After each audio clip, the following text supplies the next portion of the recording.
Assalamualaikum warahmatullahi wabarakatuh, teman semi aglo se-Indonesia Raya, seluruh dunia, dunia nyata dan dunia maya. Bagaimana kabarnya teman-teman? Semoga dalam keadaan yang sehat, keadaan yang luar biasa, dan tetap bersemangat dalam beragloria.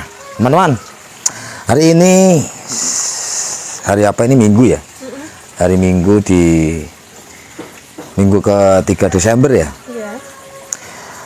Semi aglo akan berbagi pengalaman cara membuat aglonema rumpun. Kan banyak di antara teman-teman yang pengen mempunyai aglonema itu rimbun, rumpun lebih dari satu pokok batang, ya kah? Nah, mungkin bisa dari 2 pohon, bisa dari 3 pohon dalam satu potnya. Nah, ada 2 cara sederhana sebenarnya teman-teman dalam membuat aglonema untuk bisa menjadi rumpun. Langsung aja ke materi ya. Satu cara yang pertama itu adalah kita menunggu anakan, ya toh? Jadi kita tanam satu pohon sampai beranak. Entahnya nanti anaknya 2, anaknya 3 atau 4 atau lebih gitu. Makin banyak anak untuk aglonema makin banyak rezeki.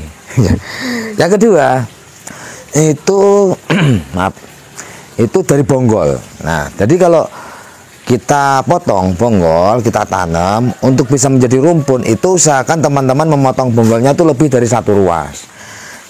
Saya sarankan itu 3 ruas lebih lah, 3, 4 atau 5. Tujuannya apa? Karena dalam 1 ruas itu terdapat 1 mata tunas, ya. Kalau misalnya ada 3 ruas, kemungkinan besar bisa muncul 3 anakan. Nah, gitu teman-teman. Jadi kalau misalnya 4 ruas, bisa jadi munculnya 3, 4 karena yang satu gagal. Gitu. Nah, di sini nanti akan saya kasih tahu, akan saya tunjukkan contoh-contoh mana yang dari bonggol, mana yang dari anakan samping. Nah, di belakang saya kebetulan ini kamerawati. Ini adalah aglonema widuri putih. Ini juga aglonema widuri putih, sama-sama widuri putih, tapi warnanya bagus yang ini, cakep yang ini, keren. Nah, ini satu indukan teman-teman, satu indukan beranak 4. Nah, ini 1, 2, 3, di sini ada 1, 4. Ini nempel, ini berjejeran, ini 2 nih, ya, 1, 2, 3, 4. Lalu yang kedua ini sama-sama widuri putih dan juga dari induk yang punya anak. Kalau ini anaknya 5, ini anaknya 5 di dalam, 1, 2, 3, 4, 5 di sini. Ini media tanam jos 4 yang kita pakai. Nah,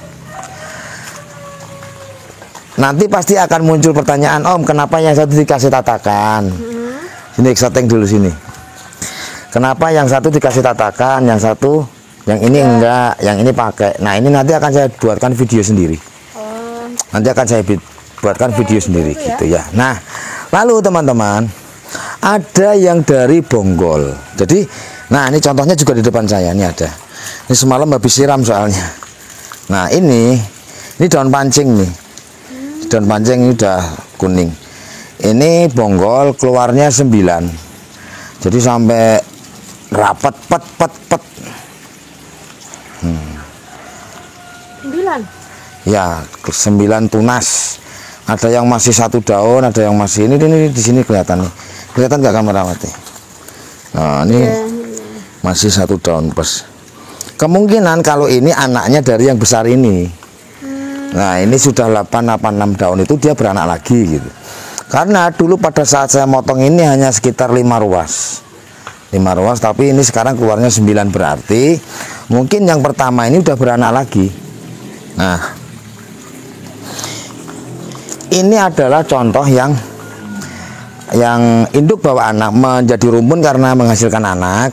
Dan yang ini tadi adalah rumpun yang berasal dari bonggol. Nah, kita tunjukkan lagi proses yang masih kecilnya, tunasnya. Ya, kita ke sini.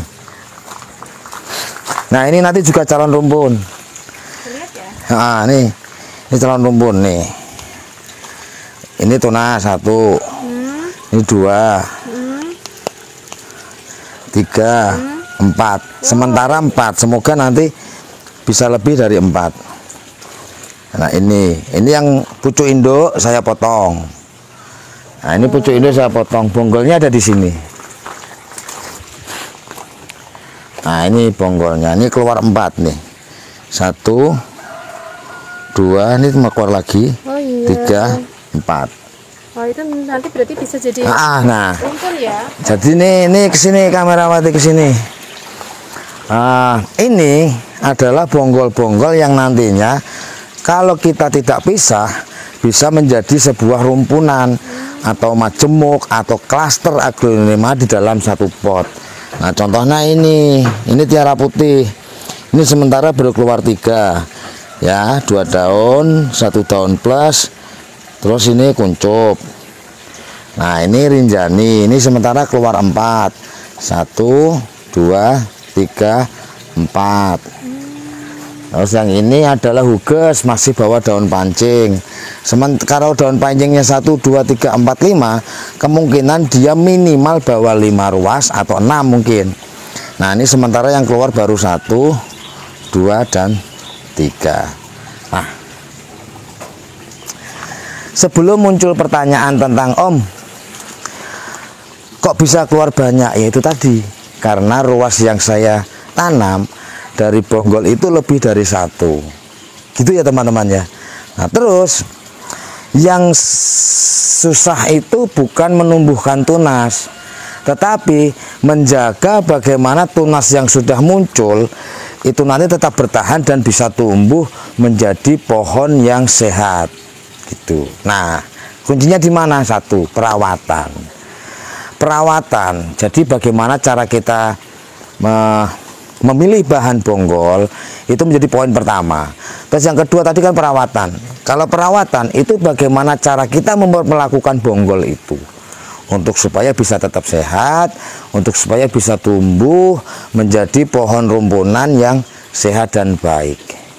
Nah, kita rolling ijolan tempat kamerawati pengen ke sana. Ini lebih terang gitu loh. Kan mataharinya di sana. Iya wes toh. Nah teman-teman, perawatan. Nah perawatan itu cara penanaman, media yang dipakai, terus pemupukan, penyiraman, itu termasuk cara perawatan. Dan juga yang tidak kalah penting adalah tempat. Ada beberapa teman semi aglo yang merawat tanamannya di teras. Ya secara kebutuhan sinar matahari itu pasti akan lebih kurang daripada yang seperti ini di greenhouse ya. Kalau greenhouse kan sepanjang hari ada sinar matahari yang menyinarinya, meskipun nanti akan disaring oleh pakai shading net atau paranet. Sini yuk.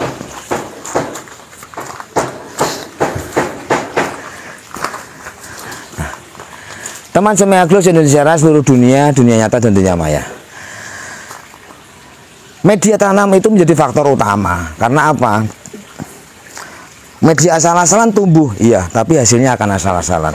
Kalau media tanam yang bagus, media tanam yang poros, unsur haranya tercukupi di dalam media, ya secara otomatis lah seperti manusia dengan makanan yang cukup, tumbuh lebih sehat, terus badan lebih kuat, tidak mudah terkena penyakit, gitu kan. Nah, apa yang dipakai semi aglo? Seperti yang sering saya iklankan, sering saya pamerkan, media tanam yang saya pakai adalah media tanam Josmat. Nih. Ini. Nah, kenapa media tanam Josmat, Om? 1, karena media tanam Josmat ini adalah bahan baku utama menggunakan sekam sangrai. Nah, kalian teman-teman tahu kan kalau sekam sangrai itu sekam yang sudah dipanaskan. Dengan sekam yang sudah dipanaskan